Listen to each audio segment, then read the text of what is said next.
Hello friends, welcome to Himalaya study IQ channel. साथियों, I hope आप अच्छे होंगे।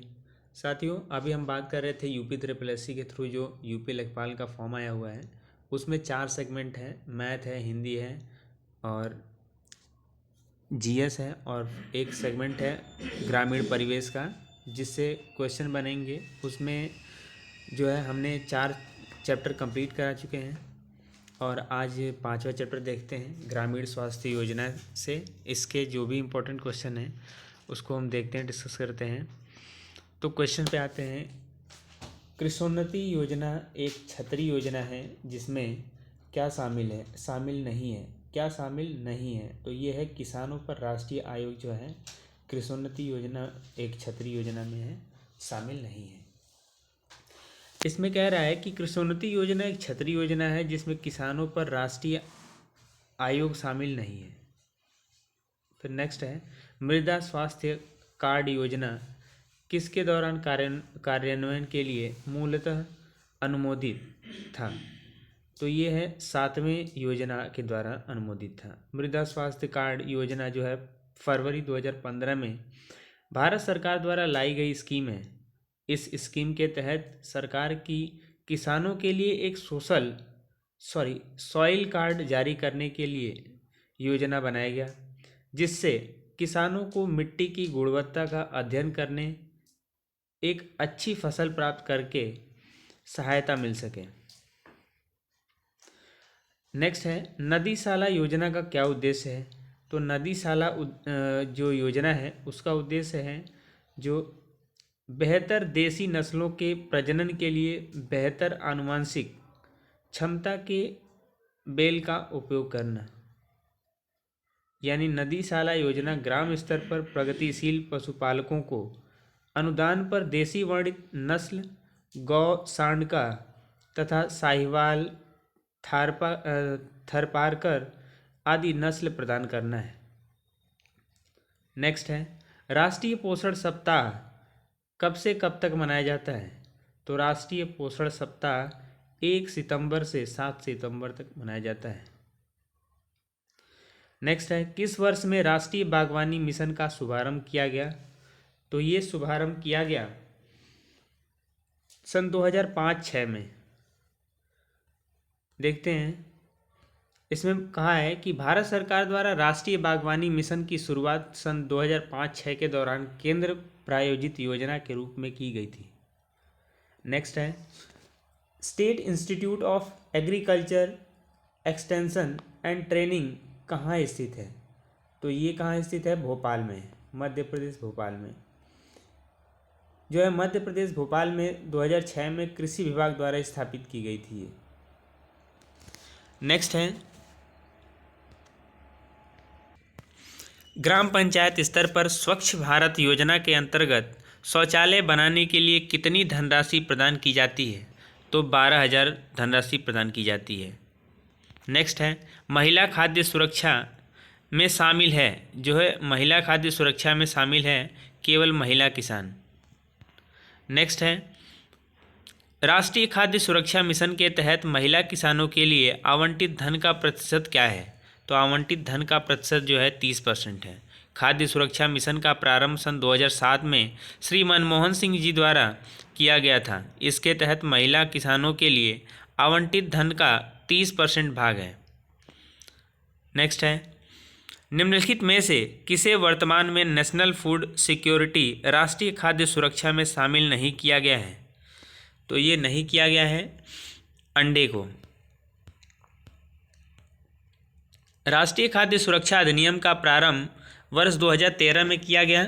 इसका उद्देश्य है जनसाधारण को खाद्यान्न उपलब्ध कराना है। इसमें अंडे को शामिल नहीं किया गया है। नेक्स्ट है, स्वर्ण जयंती ग्राम स्वरोजगार योजना के अंतर्गत किसके लिए ऋण प्रदान किया जाता है। तो ये किया जाता है स्वयं सहायता समूहों के लिए। तो इसमें बोला है कि स्वर्ण जयंती ग्राम स्वरोजगार योजना के अंतर्गत स्वयं सहायता समूहों को ऋण प्रदान किया जाता है। नेक्स्ट है,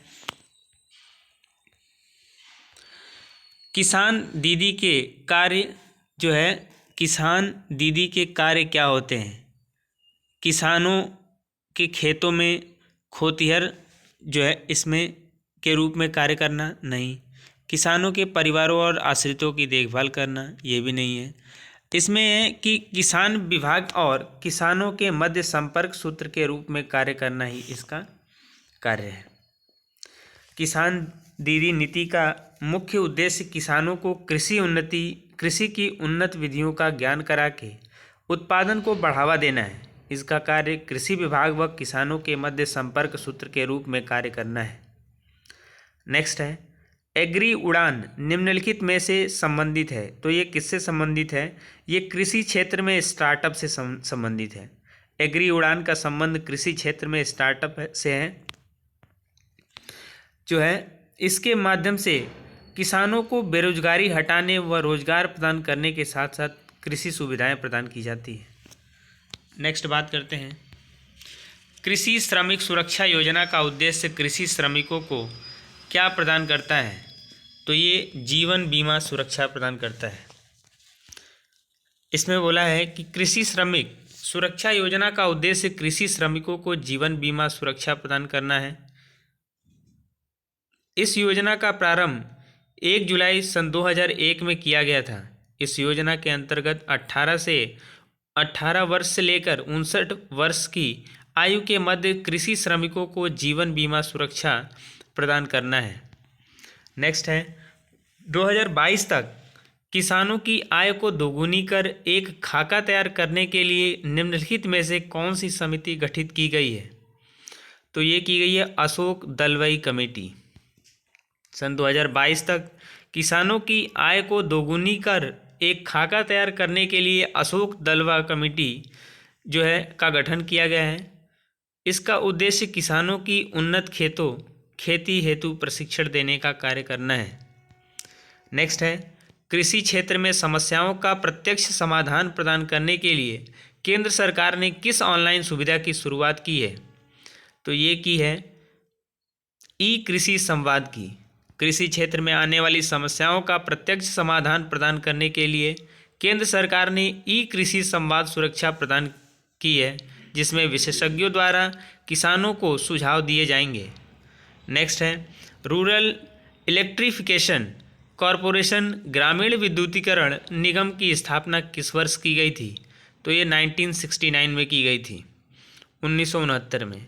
नेक्स्ट है राजीव गांधी ग्रामीण विद्युतीकरण योजना किस वर्ष शुरू की गई थी? तो ये सन 2005 में शुरू की गई थी। नेक्स्ट है भारत नेट परियोजना किससे संबंधित है? तो भारत नेट परियोजना ग्राम पंचायतों को ब्रॉडबैंड कनेक्टिविटी से संबंधित है। भारत नेट परियोजना का संबंध ग्राम पंचायत में ब्रॉडबैंड कनेक्टिविटी से है। इसके अंतर्गत ग्राम स्तर पर ग्रामीण वासियों को इंटरनेट से परिचित करवाना है। नेक्स्ट है पंचायत में तकनीकी सहायता समूह का मुख्य कार्य क्या है? तो तकनीकी सहायता का मुख्य कार्य विकास योजना को तैयार करने में सहायता करना। नेक्स्ट है मुख्यमंत्री भावांतर भुगतान योजना के लाभार्थी निम्न हैं। इसमें से कौन है? तो इसमें किसान है इसके लाभार्थी। मुख्यमंत्री भावांतर भुगतान योजना का शुभारंभ वर्ष 2017 में किया गया था। इस योजना का लाभ किसानों को दिया जाता है। इसके तहत किसान की मंडी में उपज का दाम कम मिलने पर न्यूनतम समर्थन मूल्य दर से अंतर की राशि सरकार द्वारा सीधे किसान को पहुंचाई जाएगी।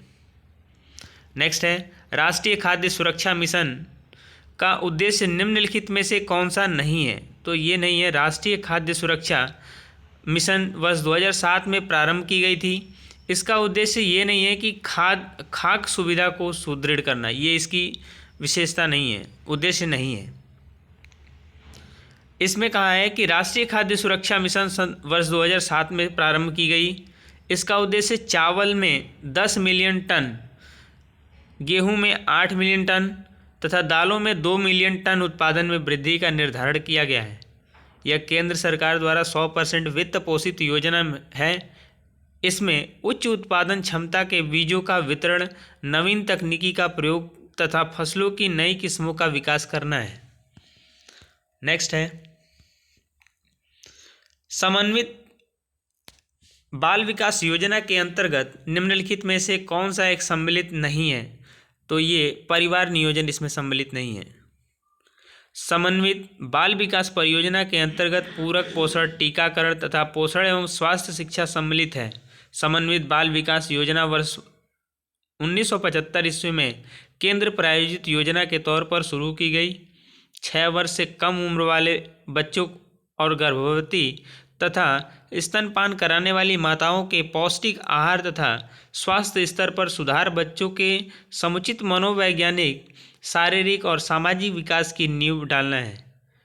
बाल मृत्यु दर, कुपोषण और स्कूली शिक्षा अधूरी छोड़ने वाले बच्चों की दर में कमी लाना।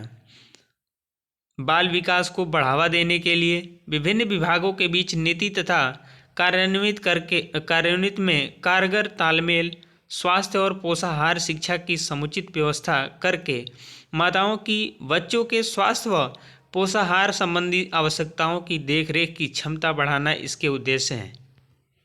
नेक्स्ट है, रोजगार के अवसरों की कमी की सबसे सही व्याख्या क्या है? तो इसकी सबसे सही व्याख्या है, श्रमिक जितना काम करने में सक्षम है उससे कम काम करके रहें। श्रमिक जितना काम करने में सक्षम है उससे कम काम कर रहे हैं, इसीलिए रोजगार के अवसरों की कमी की सबसे सही व्याख्या यही है। नेक्स्ट है, एक प्रकार की खेती है जिसमें किसान अपने संसाधनों को एक जगह एकत्रित करते हैं और अपने संसाधनों के अनुपात में कृषि उत्पादों को वितरित करते हैं, वो है सहकारी खेती। सहकारी खेती के अंतर्गत किसान अपनी स्वेच्छा से बड़े पैमाने की खेती के लाभ उठाने हेतु अपनी भूमि के छोटे छोटे खंडों को एक में मिलाकर खेती करते हैं। ऐसी खेती में फार्म का प्रबंध एक कमेटी के हाथ से होता है। सहकारी खेती का पूर्ण अर्थ समझने के लिए सहकारी खेती के विभिन्न प्रकारों को जानना आवश्यक है। सहकारी खेती समितियों के प्रकार जो हैं, सहकारी खेती समितियों के 4 प्रकार की हो सकती हैं। जो है सहकारी उत्तम खेती समितियां। इसमें कहा है कि ऐसी समिति के अंतर्गत किसान अपनी भूमि का स्वामी होता है और उस समय उस पर व्यक्तिगत रूप से खेती करता है, अर्थात वह खेती में होने वाले लाभ हानि का स्वयं ही उत्तरदायी होता है, किंतु वे कृषि को उन्नत बनाने हेतु सम्मिलित प्रयासों द्वारा इस प्रकार की समिति का संगठन करते हैं। समिति उन्हें साख, उन्नत बीज, खाद और बाजार आदि को प्राप्त करने तथा कृषि उपज के विपणन में सहायता करती है। नेक्स्ट है सहकारी संयुक्त खेती समितियां। जो है भारत में सहकारी खेती का सबसे अधिक संगठित रूप संयुक्त खेती है। इसके अंतर्गत भूमि के बिखरे टुकड़े वाले छोटे कृषक जो अपने जोतों पर आर्थिक रूप से कृषि नहीं कर सकते, ऐसी समिति का गठन करते हैं। वे समिति में अपनी भूमि को मिला देते हैं और उस पर संयुक्त रूप से खेती की जाती है, किंतु विभिन्न सदस्यों का भूमि पर अपना स्वामित्व बना रहता है। उत्तम खेती समिति और संयुक्त खेती समिति में अंतर। उत्तम खेती समिति में कार्यविधि और स्वामित्व दोनों ही व्यक्तिगत होते हैं, जबकि संयुक्त खेती में ये दोनों ही संयुक्त होते हैं।